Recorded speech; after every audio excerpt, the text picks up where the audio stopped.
I started ignoring my boss's emails, right when he needed me most. My boss, Richard, loved power more than people. He wasn't the loud, angry kind, he was worse. The quiet manipulator. The kind who'd smile in your face while throwing you under the bus in front of upper management. When I first joined the marketing firm, he promised me mentorship, promotions, and leadership training. For the first few months, I believed him. He'd say things like, "You've got potential, Mia. Stick with me and I'll make sure you're on the fast track." But every time a promotion came up, Richard would forget to mention my name in meetings. When I asked about it, he'd say, it just wasn't the right timing. Next quarter, maybe.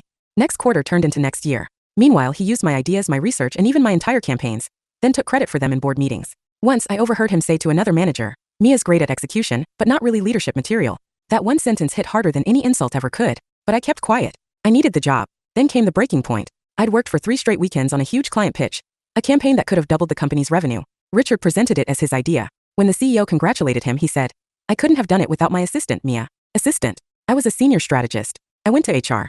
They said they'd look into it. They didn't. So I did. I started keeping track, screenshots of emails where I wrote full proposals, timestamps of file uploads, even internal chats where he gave orders contradicting company policy. Quietly, I built a digital trail of every shady thing he'd done. But instead of confronting him, I decided to teach him something subtler. Richard loved to dump last-minute work on me. He'd send an email at 6:58 p.m. on Friday saying, "Need this by Monday morning. Thanks." Usually, I'd drop everything to get it done. But not anymore. The next time he pulled that, I didn't reply. Monday morning, he stormed into my cubicle. "Mia, where's that report?"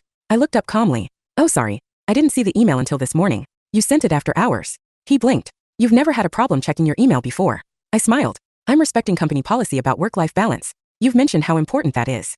His jaw tightened. From then on, every late-night message, every urgent weekend request, every pointless task, ignored. I became the mirror version of him. He started missing deadlines because I stopped saving him. When upper management asked why reports were incomplete, I pulled up my email thread and showed that I'd asked for clarifications that he never responded to. Then came the big one. He forgot to submit an updated client presentation and blamed me. The CEO asked for proof. I showed the version I'd sent him a week earlier, along with 3 follow-up reminders. He turned pale. A week later, HR called him in. Turns out, my quiet documentation had revealed more than just missed emails.